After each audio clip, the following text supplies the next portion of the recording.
Getting started in network marketing might mean that you're going to do things that you've never done before. And what we're going to talk about is personal growth and development. This is actually something that is not normal in a regular job to focus on, that we don't really focus on improving ourselves as a being, our mindset, and to improve how we interact, communicate, and work, and change our lives. So if you are brand new in network marketing, definitely want to consider choosing some form that you're going to do. Now, I've got a bunch of books that I'm going to share with you, physical books, but what I tend to do is I listen.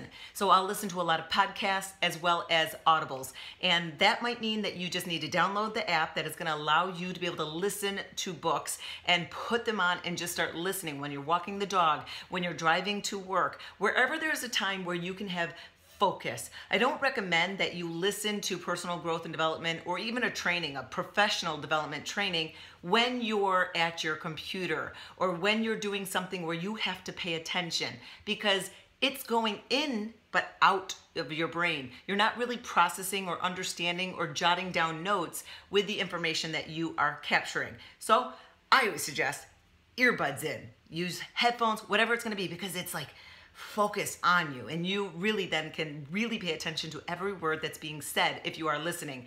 Now, if you're a reader, I'm going to share with you some books, but you can download these as an audible as well and listen to any of these. Now, when you're getting started, this has to be a priority, because you can't impact someone's life if you're not working to keep improving yourself. If you struggle with self-confidence, if you struggle with communication, if you struggle with leadership or team development, all of those things are areas that you want to focus on improving so that you then can help other people improve their life as well. So I've got different categories that I'm going to share with you, some recommendations of ones that I suggest that you might want to start with depending on what you need right away. Now, for myself, I never did network marketing ever before, and I wasn't a reader. I actually never really did focus on personal growth and development, especially not reading books. But when I joined in network marketing, I had to figure it out. And for the first 6 months, I was basically just treading water, trying to figure it out. I ended up hiring an expert in network marketing. He had done network marketing for so many years and hugely successful. I ended up hiring him to help me know what to do to be able to grow a business, a team in network marketing, but also to help my leaders, because I was pregnant, I was 5 months pregnant, and I already had a 1.5-year-old son, that I needed to make sure that my leaders that I signed on initially were going to be equipped to be able to grow their team as fast as possible. Thankfully, I had found this guy and I hired him and paid his salary and all of his travel, everything, for a full year. But one of the very first things he had us do was to pick up a book and start reading it. And I'm going to share with you that book that he actually shared that we all read. And this book actually was everyone's favorite for years. No other book trumped it. Now, which one should you start with? And how are you actually going to fit this in if you normally don't do this? It has to be a priority for you. If you want to change your life, this has to be a priority. Number one, it's not about how do you put up the best social media post. It's not about how can you pitch your product or sell someone on the idea of your business. It's not what you say. It's not what you're putting up. It's what you are as a person, because your words, your actions, your demeanor, how you treat people, what you're putting out there, whether you know it or not, people can read into it and know what's going on with you and your life. So, got to focus on helping yourself get better and working on your mindset. So let me get started here. I've got them all laid out here, and I'm just going to pick them up and share with you why I suggest this might be one that you start with. One of the very first ones, and this is the one that the expert I hired told us all to start reading, and it was a fantastic book, and it's called The Magic of Thinking Big. The Magic of Thinking Big by David Schwartz. So here is the book. This is one of the best books if you need to really focus on your mindset, belief in yourself, that you have purpose and that you can impact people's lives, but that there's a dream and there's possibility that this can actually happen. If you doubt anything, if you doubt your decisions, or you don't have full passion and commitment and kind of going without regard, talking about what you're doing, then there's doubt, and you have to focus on your mindset. And this is one of the best books to read. A great, simple read. One of the next ones that I'm going to suggest is a combination of mindset and understanding who you are, what's been holding you back, developing that motivation, but also it has actions and steps of what should you be doing to really make those steps start happening in your business. And this book, I love the author because he's hysterical, and this is one of the best, fastest reads ever because it is so funny, and that is Start. That is the name of the book right here by John Acuff down there at the bottom.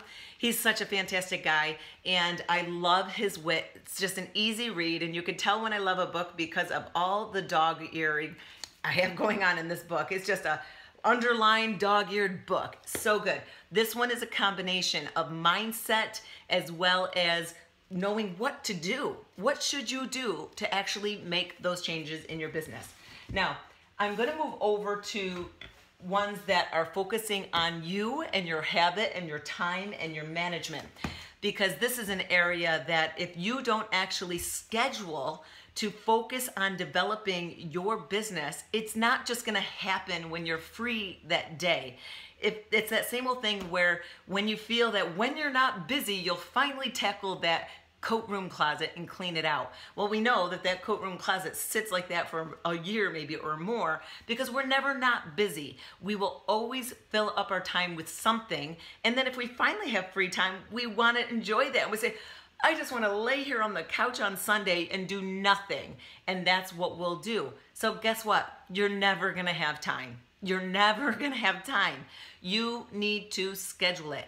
And if you say that you are really busy, then that means that you have a hard time with your organization and your time management. Being busy can mean different things, but if you are busy and don't have time for anything and you're kind of running from one thing to the next, that could mean that you really have to focus on either removing things off your plate, stop saying yes to everything, but also to really structure and organize more of your time and management. I'm busy when I want to be busy. So sure, I've got all of my days scheduled in every part of the week, but I know exactly what I'm doing when I'm going to do it. And I also honor and protect the times that I say I am not going to do anything. I don't work on weekends.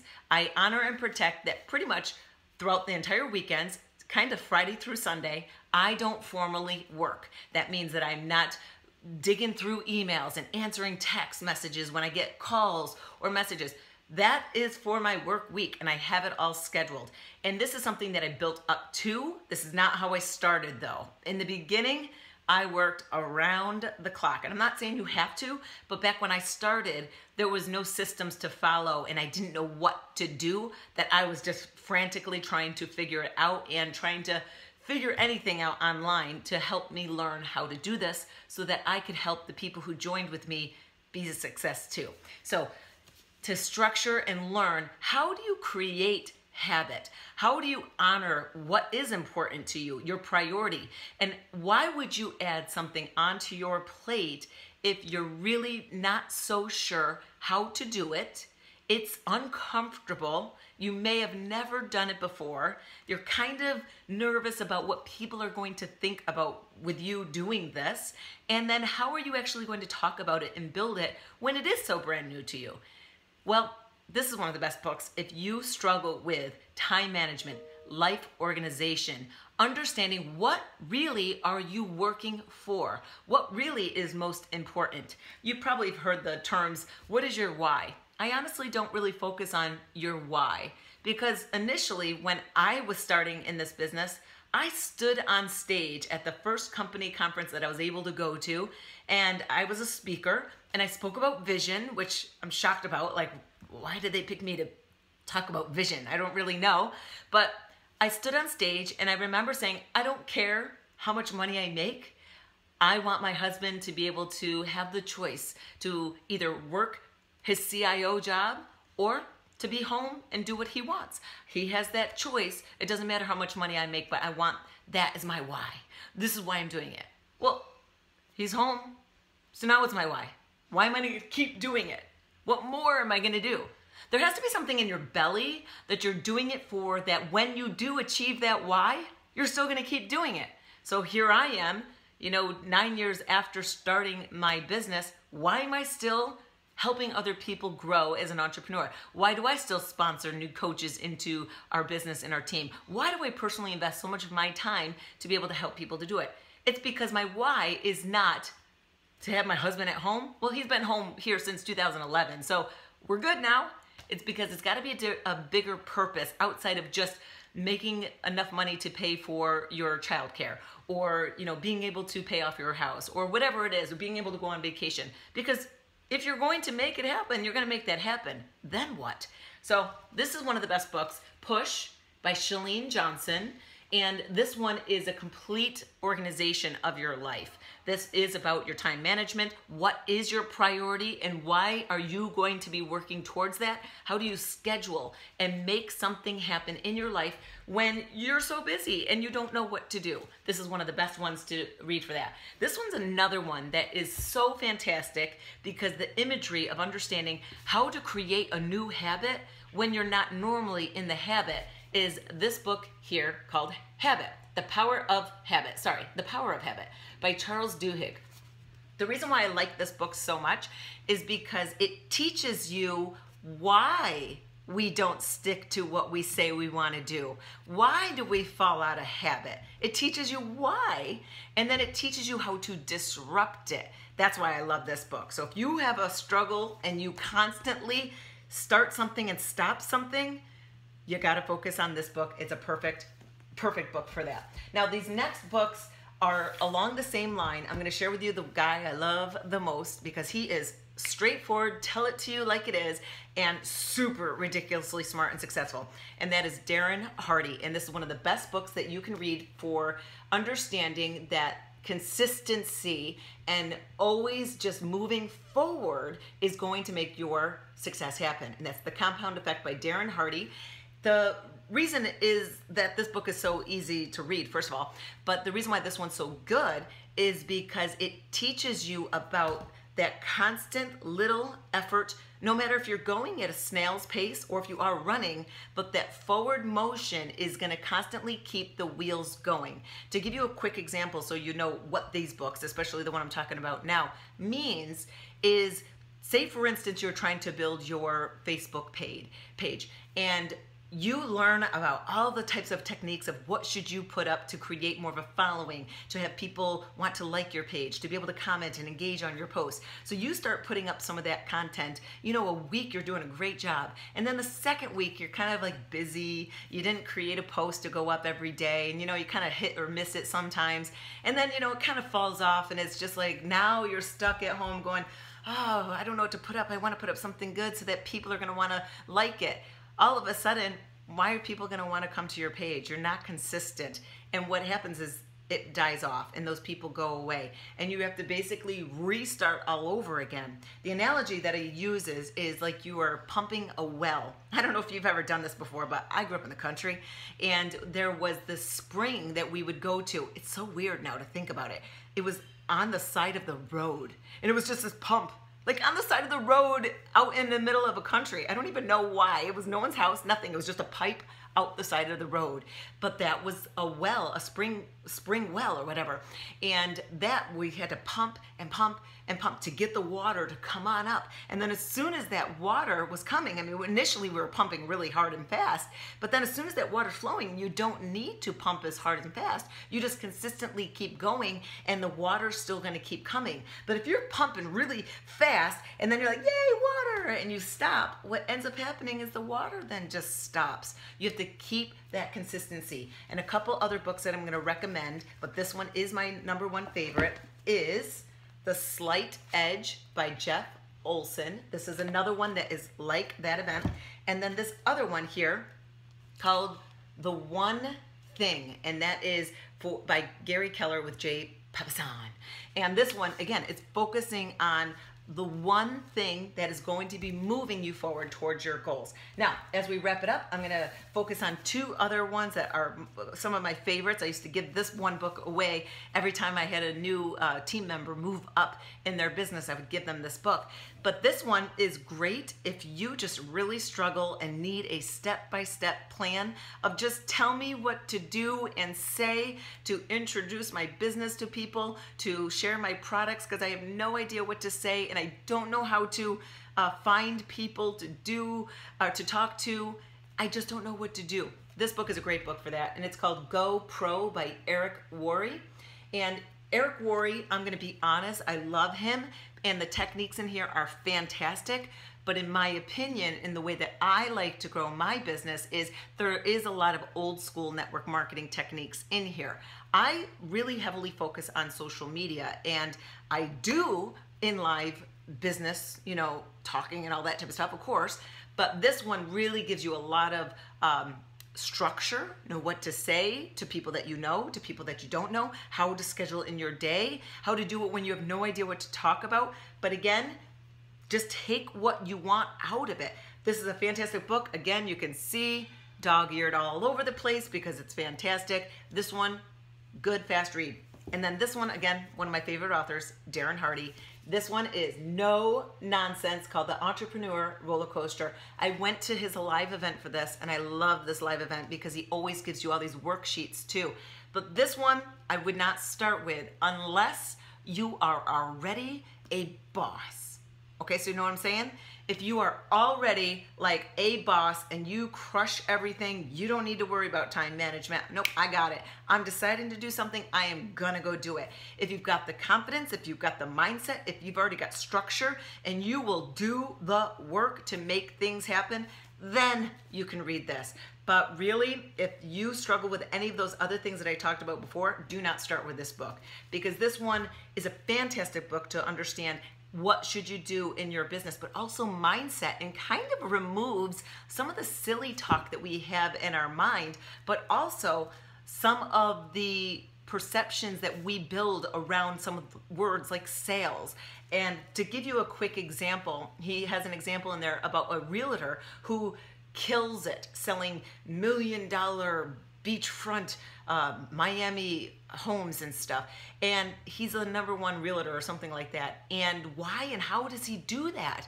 And he's not selling people the home on the beach, he's selling someone the master closet. So what he sells is what is most important to that person who's looking for a home. He doesn't sell the location unless it is the most important thing. He sells what's the most important thing. And the only way you're gonna know what someone's most important thing is that they want is by asking a ton of questions. So you know what? People are gonna come to you and ask you questions about your product that you start doing or showing or eating or whatever. And they're gonna come to you and ask questions, say, what is it that you're drinking? How much is it? And if you just come right back and say, oh, it's this, and here's how much it is, and here's my link to go buy it, bye-bye. They're not going to buy it because you didn't even find out anything about them. Should they even be drinking that shake? Should they even be doing that workout?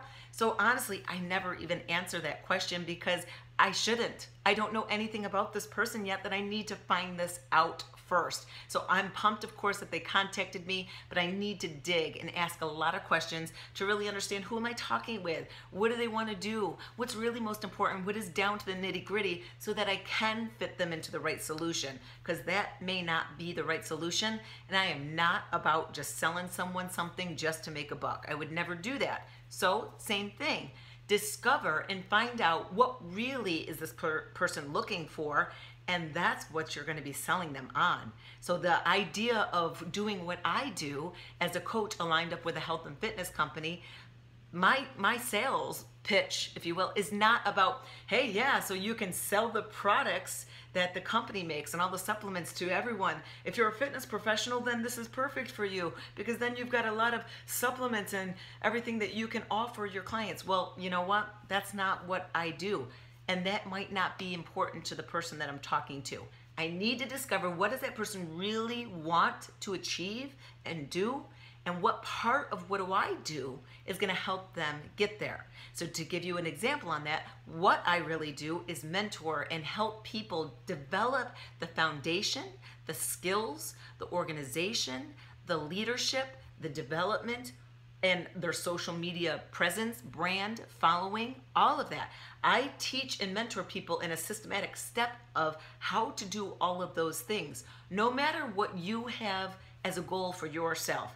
So if someone is wanting to develop their own personal fitness brand and they have specialty meal plans that they make for people and workouts, and they want to sell that, I see that, and I think you should for sure, but if that's your only vision of selling that, then your scope of how many people you can actually help is very limited, and you can only help the people who think that you are awesome. That's it. So you've limited your ability to help a lot of people, but then also you've now painted yourself into a corner in that it's all up to you. So if you thought you wanted more time, more freedom, you're not going to have it, because you're going to now be workhorse putting all of that stuff together for each individual person. The amount of people that you want to be able to serve, can you support that personally? And that's the reason why I tell people about what I do is I use the foundation and system and pay structure of a company so that I can capitalize on them like a sugar daddy doing the marketing for me. They're bringing all of the marketing of people to me for something that people are already interested in household name products. And I'm helping and supporting people with that. But on the personal mentorship side with someone that's working with me, yes, they are supporting people and developing people with that, but I'm also developing that person so that they have their own personal brand expertise, and they then can even offer their own stuff on the side as that specialty. So why not create more success, more expertise, more credentials and credibility, more money and income, like right off by doing something that already works? Start with the wheel that works.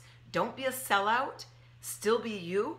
Still develop what you want to develop as your personal thing. But you're now capitalizing on being able to use a whole foundation and system.